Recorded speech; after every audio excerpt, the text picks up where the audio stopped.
So there is a stream of this in the texts that suggests it. So Rav Tzadok draws this conclusion, and like I said, I've heard Karlbach say this openly, that because there's a reading of the Torah that much of what we do and what we observe and the way that Torah developed with temples and such things, the Sfat Emet says explicitly that the original intention was for the Torah, for the Luchot to sit openly in the heart of Bnei Israel, without any intermediary. Yeah.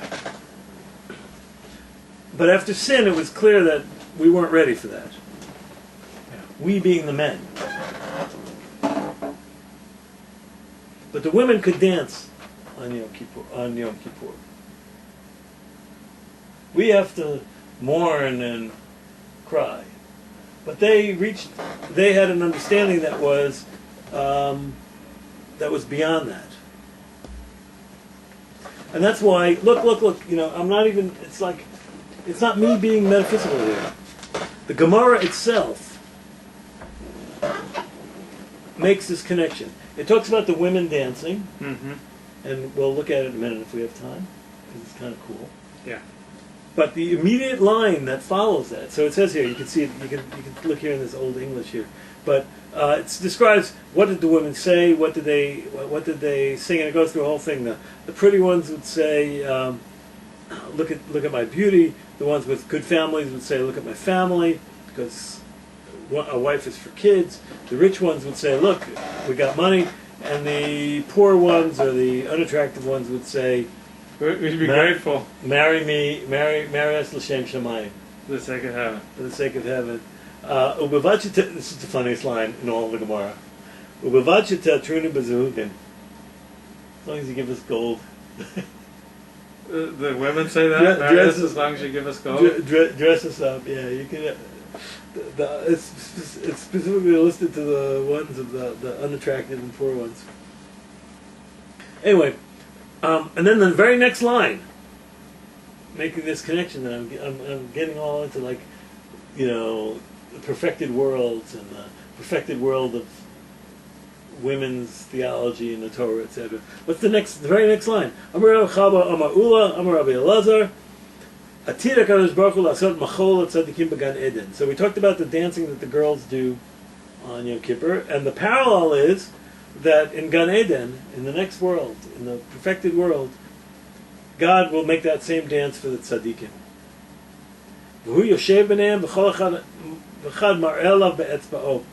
And God's presence will be so alive that the circle will be going around, and they will point to the center and say, there he is. Elokeinu zeh kivinu lo v'yoshienu, zeh Hashem kivinu lo, nagila v'nismecha v'shuato. They'll point to God as we're and say, we will dance and sing in His salvation, in His redemption. So, I think Rav Tzadok and Sfas Emet's, their recognition of this tie to a deeper truth, I think is valid. I think the Gemara is hinting at it. Right here, textually. And the deeper truth is? Again, that, we think of Yom Kippur or Tisha B'Av as these sad times. The women's take on the events will be the dominant one when we overcome our own failings. And from days that we look to with dread as days of fasting, from the woman's perspective, the days that they get these cool white outfits and dance. And get husbands. You get husbands. And it says the men who didn't have husbands would go out there and that's what they did on Tu B'Av and Yom Kippur.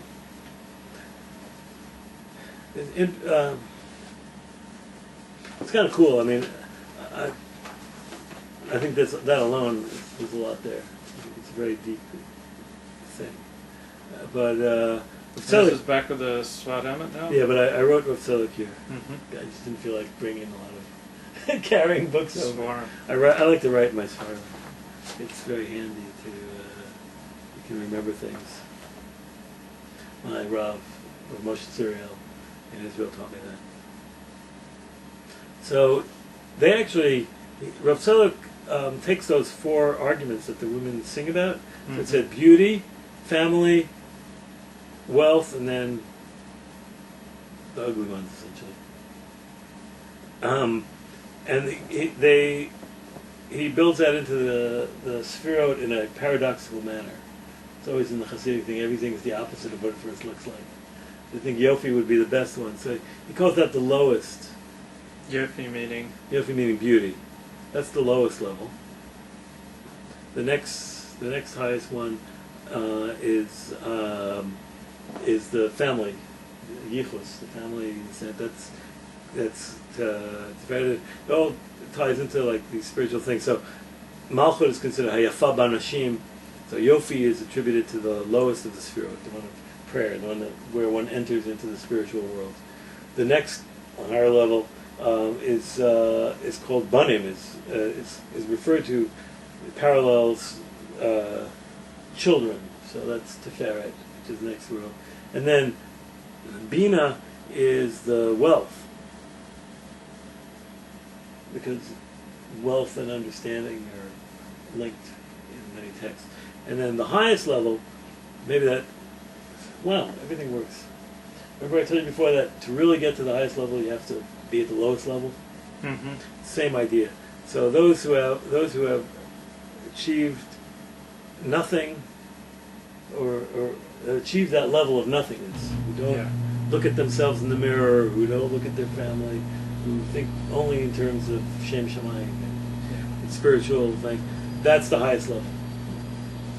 So he flips the set of values, which I think is an interesting reading. Then it's an interesting quote. He brings a Gemara.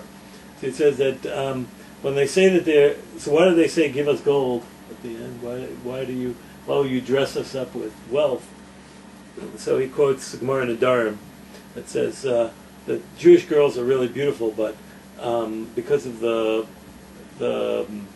poverty and the suffering, it makes them look not good.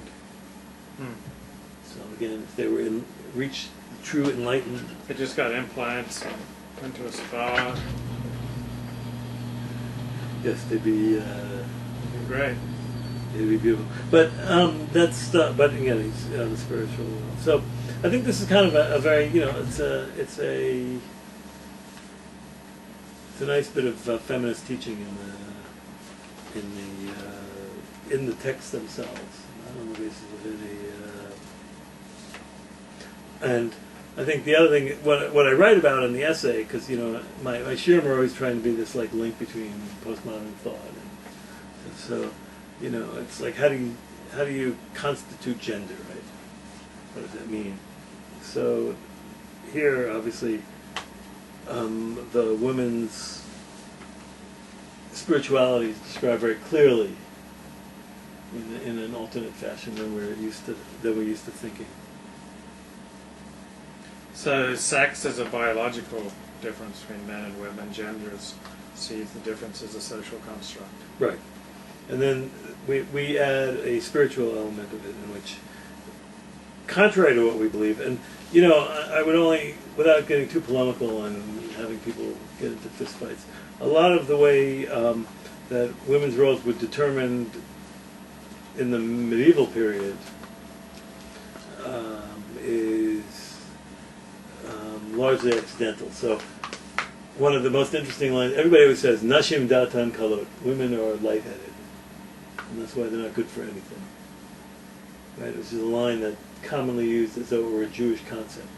It appears in a Tosfot, and it's attributed to a text that we now know is a fraudulent text. Yeah. So it took on a life of its own, even though it's not a canonical text. And that was partly, I think, because of the influence of the culture around it at the time. But in its truest element, obviously, this is a very sympathetic, this Gemara at the end of Tanit is very sympathetic. And these Midrashim